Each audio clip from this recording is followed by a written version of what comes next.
एक समय की बात है। एक अभयगढ़ नाम का गांव हुआ करता था। गांव में एक बहुत ही अमीर बुढ़िया रहती थी। वह बुढ़िया बहुत ही बेईमान थी। तभी एक दिन, राजू, ओ राजू, कहाँ मर गया तू? पता नहीं कल मुआ सुबह ही सुबह निकल जाता है, दिखाई भी नहीं देता। जल्दी आ भाग कर। राजू, ओ राजू, कहाँ मर गया? ये सब सुनने के बाद बेचारा राजू डर से काँप रहा था। वह उस बुढ़िया के पास आता है। अरे माँ जी, वो मैं कुछ काम से गया था। आपको कुछ काम था क्या? तभी बुढ़िया जोर से कहती है, अरे तुझे नहीं पता क्या? मुझे गांव में अपना पैसा लेने के लिए जाना है और जल्दी से खाना बना दे। मुझे उन लोगों से अपना पैसा वसूल करना है। इसके बाद बुढ़िया गांव में निकल जाती है और वो गुस्से में लाल पीली हुई कुछ ना कुछ बड़बड़ाती जा रही थी। जो भी उसे देख रहा था डर से काँप रहा था। तभी वहाँ पे उसे कुछ महिलाएं देख लेती हैं। वो भी डर से काँपने लगती हैं। तभी वो महिलाएं कहती हैं, क्या तुझे पता है ये बुढ़िया ना सबको कर्जा देती है। अगर इसका कर्जा कोई चुका नहीं पाता तो ये बुढ़िया उसको मुर्गा बना देती है। महेश, ओ महेश, बाहर निकल, जल्दी से बाहर निकल।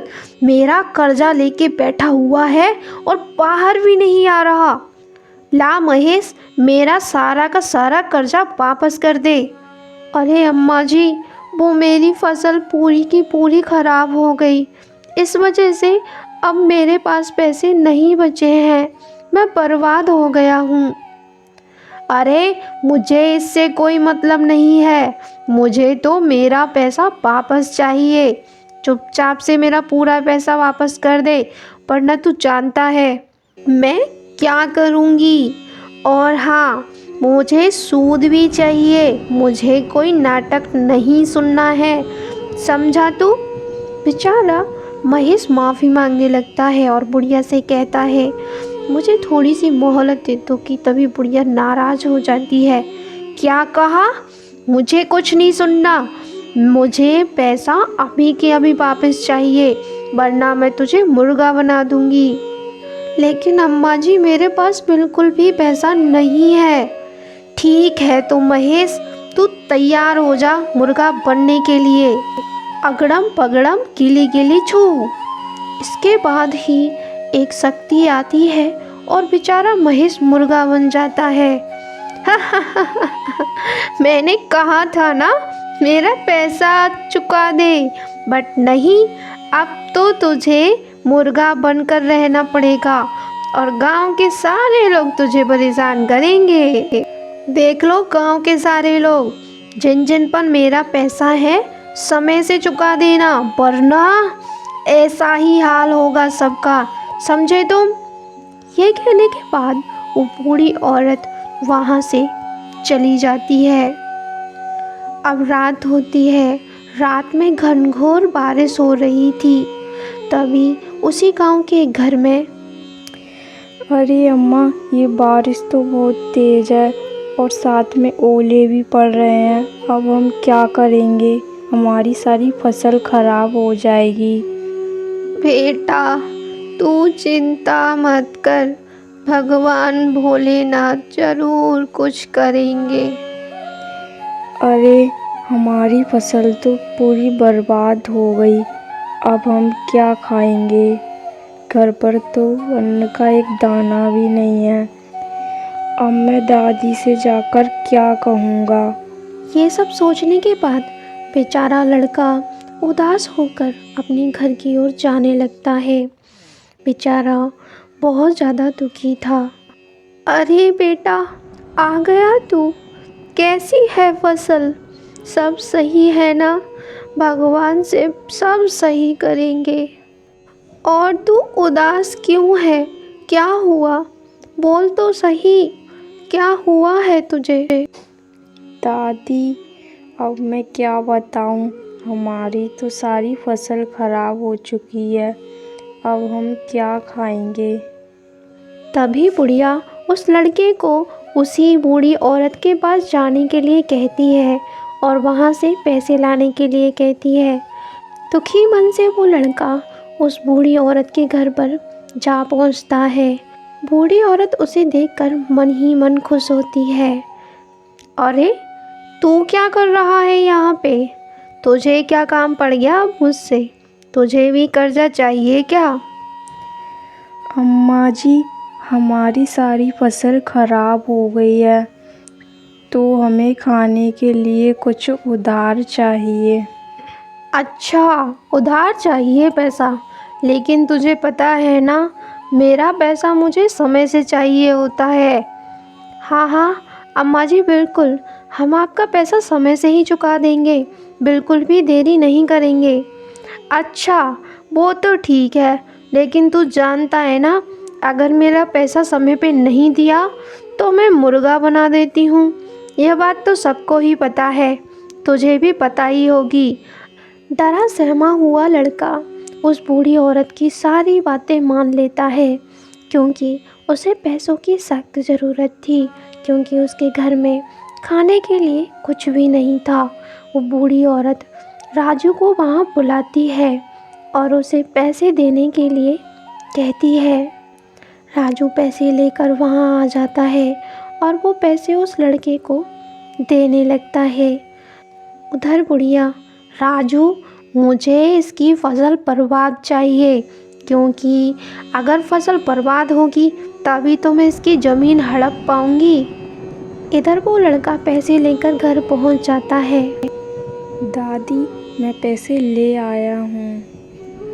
ये सुन के उसकी बूढ़ी माँ बोलती है, अच्छी बात है बेटा, अब इससे हम फसल करेंगे और पूरी साल का खर्चा भी हम पूरी मेहनत करेंगे, जिससे हम सारा पैसा चुका देंगे। इसके बाद वो लड़का अपने खेत में दूसरे ही दिन जुताई करने के लिए लग जाता है। वह खेत में हल चलाता है, पूरा दिन वह काम करता रहता है बिना कुछ खाए पिए, क्योंकि उसे उस बुढ़िया का बहुत डर था।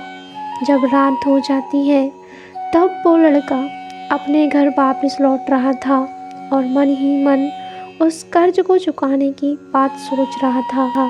फिर वो सोचता है कि क्यों ना घर पर जाने से अच्छा है यहीं सो लिया जाए, और वो खेत के ही पास एक पेड़ के नीचे सो जाता है। और कुछ दिनों के बाद धीरे धीरे ऐसे ही दिन गुजरते हैं और उस लड़के की फसल बड़ी हो जाती है। लड़का बहुत ज़्यादा खुश था। फसल बहुत अच्छी हुई है, अम्मा जी का सारा पैसा चुका दूंगा। ये सब उस बुढ़िया का नौकर राजू चुपके से पेड़ के पीछे से देख रहा था। वह सोचने लगा, अरे इसकी तो फसल बहुत अच्छी हुई है, ये तो सारा का सारा पैसा चुका देगा। उधर बुढ़िया अपने कमरे में बैठी सोच रही थी कि अब किस किस पर मेरा कर्जा बाकी है, कि तभी वहाँ राजू भागता हुआ आता है। बुढ़िया ये देखकर और कहता है, अम्मा जी उसके खेत में तो बहुत अच्छी फसल हो गई है, वो तो हमारे सारे पैसे चुका देगा। तभी वो बूढ़ी औरत बोली, क्या उसकी फसल अच्छी हो गई? अब क्या करें राजू, उसकी फसल बर्बाद कर दो। तभी वह राजू कहता है, हाँ अम्मा जी आपका आइडिया सही है, हमें यही करना चाहिए। हम उसकी फसल को आग लगा देंगे, जिससे वह फिर से बर्बाद हो जाएगा और हमारा पैसा चुकता नहीं कर पाएगा। इसके बाद मैं उसे मुर्गा बना दूंगी और सारी ज़मीन को हम उसकी को हड़प लेंगे। फिर क्या करेगा वो लड़का? जाओ राजू, जल्दी से उसके खेत पर जाओ और उसकी फसल को आग लगा दो।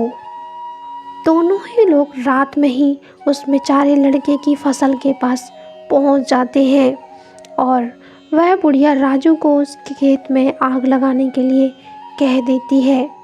राजू थोड़ा सा सोच रहा था कि मुझे क्या करना चाहिए। तभी वह कहता है, अम्मा जी रहने देते हैं इसको, बेचारा बच्चा है। तभी वो बुढ़िया कहती है, राजू जल्दी से इसकी फसल को आग लगा दो, मैंने कहा ना। इसके बाद राजू एक लकड़ी लेके जाता है और उसमें आग जलाकर उसकी फसल में आग लगाने के लिए आगे बढ़ जाता है और उसकी फसल को आग लगा देता है। दोनों लोग ज़ोर ज़ोर से हंसने लगते हैं। इसकी फसल में तो आग लग गई, अब ये कैसे पैसा चुकाएगा, अब तो इसको मुर्गा बनना ही पड़ेगा। दूसरे दिन सुबह लड़का अपने खेत पर आता है और वह अपनी फसल को देखकर जोर जोर से रोने लगता है।